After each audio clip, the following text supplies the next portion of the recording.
Oke, hari kedua, 2 Februari 2026 ya. Ini sedikit beda karena kemarin kan setelah di-upload ternyata kalau cuman sambil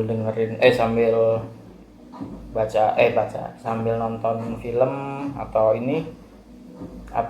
cuma ngobrol doang, kayaknya ada yang kurang. Makanya kali ini kita akan coba hal yang baru, yaitu berolahraga sambil baca buku ya. Nah, yang Mas Black baca kali ini itu adalah buku tulisan atau karangan dari B.B. Triatmoko, terbitannya dari Kanisius, judulnya Bisma Dewa Brata. Ini ceritanya tentang filsafat ya. Biasanya B.B. Triatmoko ini dia kalau saya nggak salah itu adalah imam Katolik. Nah, memang beberapa aliran gitu ya, imam Katolik itu, terutama ini dari SY, Serikat Yesus, itu dia biasanya bikin buku atau bikin telaah filsafat gitu sebelum mereka menjadi imam. Nah, ini kita mau coba Mas Black bacain. Nanti selama 30 menit itu nyampainya di mana ya. Nanti kalau misalnya bersambung, nyambung lagi di hari berikutnya atau di episode berikutnya. Oke, kita baca ya. Judulnya Bisma Dewa Brata. Nanti semoga bisa Mas Black munculin di sini itu bukunya ya. Ini terbitan tahun berapa ya? Terbitan tahun 2014. Wah. Seperti tanah basah yang mengandung kesuburan dan pertumbuhan, jiwa manusia mencari dalam keremangan kabut kesadarannya tentang jati dirinya. Mengapa dia dilahirkan di dunia? Ketika aku terbang di atas awan perjalanan pulang untuk Maria, itu di halaman 3. Kita langsung masuk ke chapter pertama. Bab 1, tingkat pertama, pemurnian budi, kerinduan terdalam.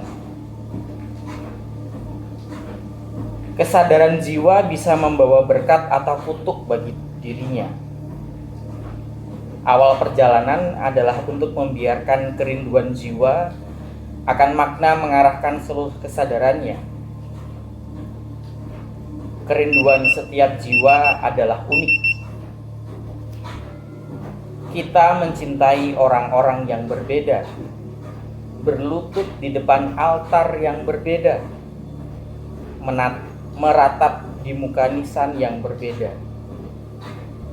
Namun pada akhirnya ujung perjalanan adalah sama. Kita ingin bahagia dan hidup penuh makna. Di antara kabut dan tanah basah, ketika fajar baru saja merekah dan embun pagi masih terasa segar, di tepi sungai suci seorang bayi laki-laki lahir. Kelahirannya diramalkan sebagai pedang bermata dua, pembawa kutuk dan berkat buat semesta. Ibundanya meninggal setelah melahirkan. Diiringi tangis diam ayahandanya, Prabu Sentanu. Dia diberi nama Dewa Brata, yang artinya kesayangan para dewa. Dewa Brata tumbuh sebagai anak yang cerdas dan berkemauan kuat. Dia tidak banyak bicara, tetapi berkata lewat kilatan sinar matanya. Dia berjalan dengan kepala tegak, mata memandang jauh ke depan, melihat apa yang tidak bisa dimengerti banyak orang. Setiap makhluk ada di dunia bukan karena kebetulan, akhirnya. Masing-masing memiliki cerita yang harus diselesaikan. Ceritaku adalah kisah seorang anak raja. Kelak aku harus menggantikan Ayahanda Prabu, meski hatiku lebih suka berada di alam bebas, mengukir malam dengan semadi, menghias siang dengan ilmu dan kesaktian. Dan diantaranya, aku bisa bercanda dengan anak-anak desa atau menyelinap ke tengah hutan. Seorang raja bisa mendapatkan apa yang diinginkan, tetapi ia dibelenggu oleh keinginannya sendiri. Malam hanya akan menjadi sederetan kebosanan. Siang akan dipenuhi ketakutan. Di antaranya, dia hanya akan bertemu dengan kepalsuan. Orang-orang akan berlomba-lomba menyenangkan hatinya, meski ia tahu bahwa mereka sebenarnya hanya berpikir tentang diri mereka sendiri, akan apa yang bisa diperoleh sebagai imbalan.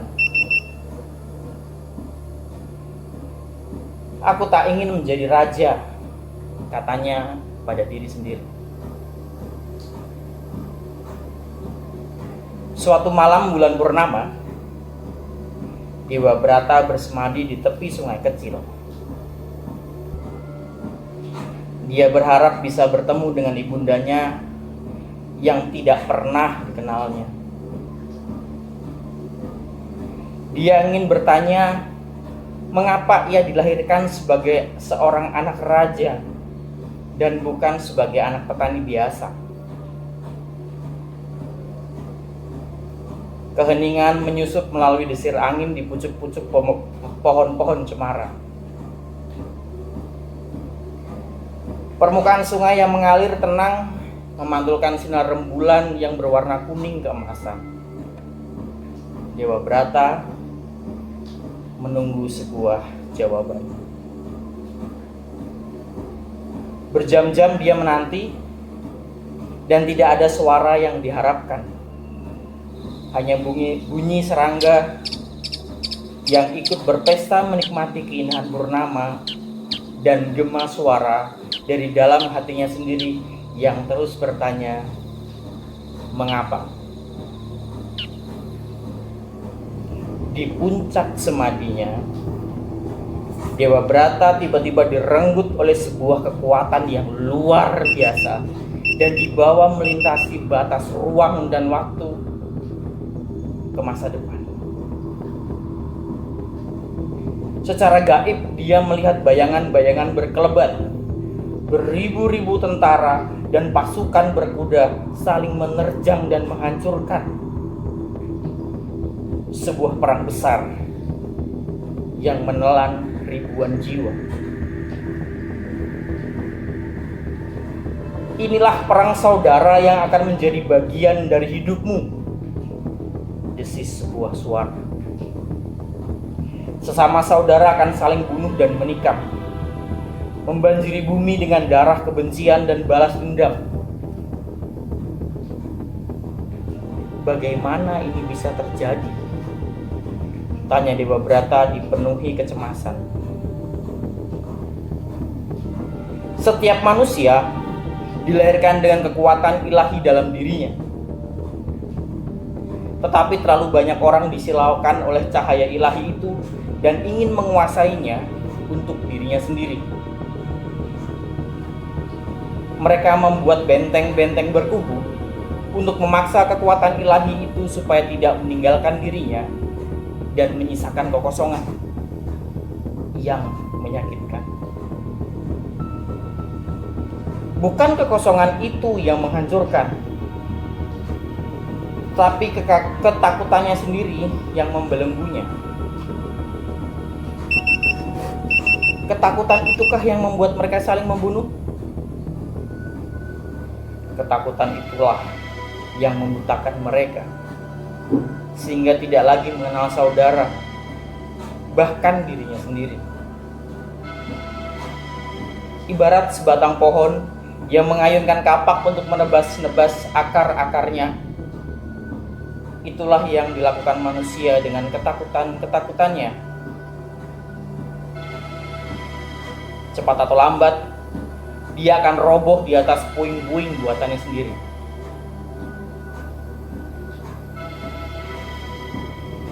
Kalau Dewata sudah menggariskan ini, untuk apa manusia tetap dilahirkan? Tanya Dewa Brata tidak mengerti. Manusia dilahirkan dengan kemampuan untuk memilih. Dia tidak bisa memilih hidup atau mati seturut kehendaknya sendiri. Namun dia bisa memilih bagaimana dia akan hidup dan bagaimana dia akan mati. Jadi takdir Dewata ini bisa diubah. Lama tak ada jawaban. Engkau harus menemukan sendiri jawabnya. Dan hanya engkau yang bisa mengubahnya, kata suara tadi. Apa yang harus aku lakukan? Tanya Dewa Brata. Kali ini hanya ada kebisuan sebagai jawaban pertanyaannya. Suara jago berkokok menandakan fajar mulai merekah. Meski hawa dingin menusuk tulang, namun Dewa Brata bangun dari semadinya dengan tubuh berkeringat. Hal apakah yang bisa menghancurkan persaudaraan sedemikian kejam, sehingga sesama manusia, sesama saudara, saling membunuh dan menikah? Bisakah hati manusia sedemikian membatu, sehingga menghancurkan akar keberadaannya sendiri?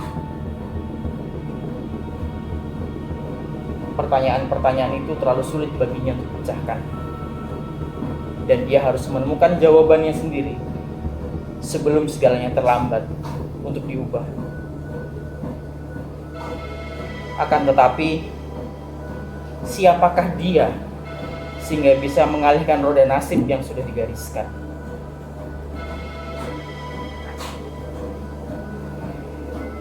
Aku tak ingin menjadi raja, katanya pada dirinya sendiri.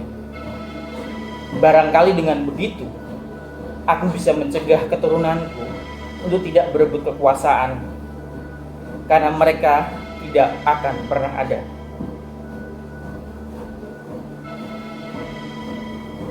Setiap hari, Dewa Brata kembali ke tepi sungai suci untuk mendapatkan kepastian.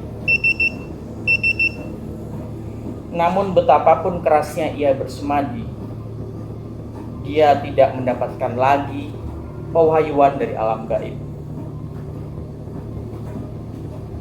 Sekelumit kesadaran akan kehidupan terasa lebih menyakitkan daripada kebutaan, meskipun kebutaan bukanlah suatu pilihan.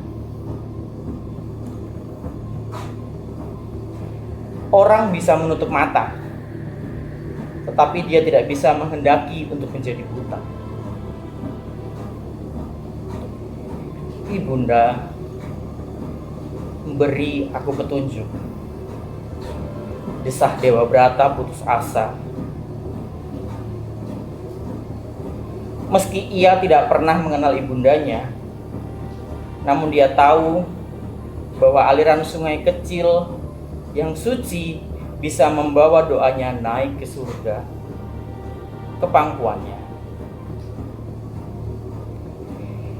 Tidak ada hati seorang ibu yang rela melihat puteranya menggapai dalam kegelapan. Alam sendiri tidak tega membiarkan permohonan yang tulus itu menggema tanpa jawaban. Perlahan-lahan, aliran sungai mulai berputar di hadapan Dewa Brata, membentuk sebuah pusaran kecil yang semakin membesar. Di tengah pusaran air itu, ia melihat seorang wanita cantik duduk bersila. Di tangan kirinya ada sekuntum bunga kutpala biru yang bersemi saat senja. menebarkan keharuman bersama dengan terbitnya purnama. Sepasang matanya menatap ke arah Dewa Brata, seolah-olah mengatakan bahwa dia tahu apa yang dirindukan oleh anak muda itu. Suaranya merdu ketika berkata, "Milikulah musik bintang-bintang dan alunan tembang rembulan. Oh, tidakkah engkau dengar nyanyian mereka untukmu di keningan malam? Pusatkan pandanganmu dan berjalanlah ke dalam. Temukanlah tempat kediaman. Aku Tara, Dewi Bumi, bersabda." Ketika Dewa Brata tersadar, pusaran air itu lenyap dari hadapannya, dan di telapak tangannya tergambar sekuntum bunga utpala berwarna biru muda.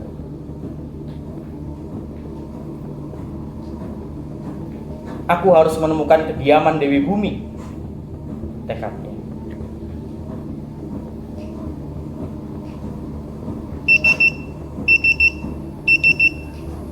"Ayahanda, izinkan hamba untuk mengembara," pinta Dewa Brata keesokan harinya kepada Prabu Sentanu. Dia tidak berani menceritakan pengalamannya di tepian Sungai Suci. "Apa yang kau cari, anakku? Di sini kamu bisa mendapatkan segalanya yang kau mau. Jiwa Ananda seperti aliran Sungai Suci tidak akan bisa beristirahat sebelum mencapai samudera. Di tengah samudera, jiwamu akan kehilangan kekuatannya. Maafkan ayahanda,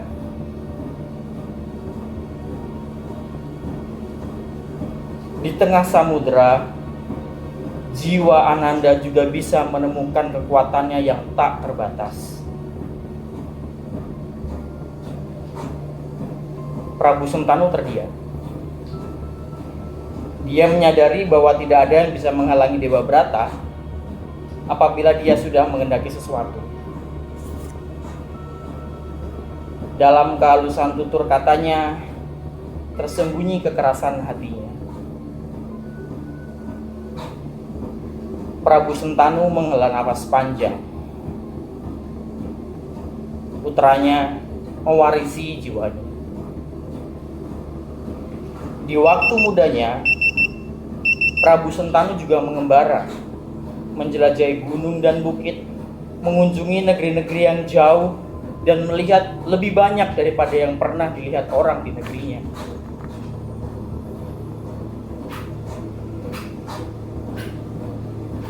"Seperti yang kau kehendaki terjadilah," kata Prabu Sentanu kemudian. Dengan penuh hormat, Dewa Brata mencium tangan Prabu Sentanu. "Terima kasih ayahanda. Mintalah restu dari ibu." Dewa Brata kemudian pergi mendapatkan permaisuri Dewi Durgandini, ibu tirinya yang sedang hamil tua. Dia menceritakan niatnya untuk mengembara memperdalam ilmunya. Dewi Durgandini memang lebih senang kalau tahta kerajaan diwariskan kepada anak yang dikandungnya daripada kepada Dewa Brata. Dengan segera ia memberikan restunya. Dalam hati kecilnya dia berharap Dewa Brata tidak akan pernah kembali. Meski tidak dikatakan, Dewa Brata bisa merasakan apa yang dipikirkan oleh ibu tirinya. Dia menelan rasa pedih di hatinya itu karena rasa sayang dan hormatnya kepada ayahanda Prabu Sentanu. Ketika ibu tirinya belum mengandung, ia masih sering mendapatkan perhatiannya. Dewi Durgandini tahu bahwa Prabu Sentanu amat mencintai Dewa Brata yang sejak kecil sudah diangkat sebagai putra mahkota. Dengan menyayangi Dewa Brata, Dewi Durgandini berharap bisa merebut hati Prabu Sentanu. Sikap dan perlakuan Dewi Durgandini terhadap Dewa Brata berubah sama sekali ketika ia tahu bahwa dirinya mulai mengandung. Kata-katanya kasar dan sering menyakitkan. Apakah salahku padamu, Ibu, sehingga Ibu tidak lagi menyayangi aku? Tanya Dewa Brata suatu kali. Salahmu adalah bahwa engkau pernah dilahirkan dan menghalangi kemauanku. Aku tidak mengerti, Ibu. Aku tidak meminta untuk dilahirkan. Bagaimana aku bisa salah karena itu? Dengar baik-baik Dewa Brata. Jangan mengira bahwa karena engkau putra mahkota, engkau sudah mendapatkan segalanya. Aku tidak pernah menyukaimu dan tidak akan pernah menyukaimu. Karena kehadiranmu, ayahandamu, Prabu Sentanu tidak pernah bisa merupakan cintanya kepada ibunda kandungmu. Dan itu menyakitkan. Mohon Ibu tidak membawa-bawa ibunda kandungku yang tidak pernah kukenal, tapi kuhormati dengan sepenuh jiwaku. Hah, itulah kesombonganmu. Kau pikir hanya ibu kandungmu saja wanita yang paling layak untuk melahirkanmu? Hati Dewa Brata terasa sakit mendengar kata-kata itu.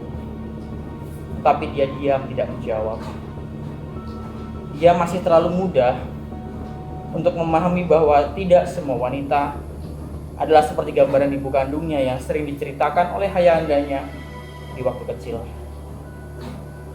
Di saat-saat seperti itulah dia merasakan betapa sepinya hidup ini tanpa ibunda yang melahirkannya.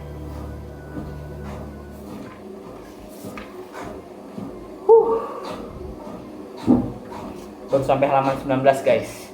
Bahkan satu chapter aja ternyata lebih lama dari perkiraannya. Tapi it's okay. Kalau penasaran soal kelanjutannya, beli aja bukunya kalau nggak sabar. Tapi kalau mau dengerin sambil olahraga, boleh. Ini keren banget bukunya. Bagi orang Kristiani, maka ceritanya akan mirip seperti seseorang ya, mirip aja. Tapi buat yang lain, ya ini adalah cerita pewayangan yang memang bagian dari nantinya perang Mahabharata. Bhisma ini adalah paman dari Kurawa yang nanti akan berperang di sisi Kurawa. Dia orang baik, tapi sumpahnya membuat dia seolah menjadi orang buruk, menjadi orang jahat. Niatnya baik, karena dia melihat ada proyeksi mengenai perang di masa depan. Dia berusaha mengubah itu, yang tanpa dia sadari justru perubahan yang menurut dia lakukan untuk mencegah perang justru menjadi pemicu perang. Ya, niatnya baik, tapi ternyata memang takdir Dewata yang digariskan demikian tidak mampu diubah oleh Bhisma atau oleh Dewa Brata. Oke, setelah ini kita cek hasil timbangannya ya. Semalam ngejit lagi nonton bola sambil makan mie rebus instan, pastinya error lagi, tapi nggak apa-apa, namanya juga lapar ya kan. Oke, thank you for watching.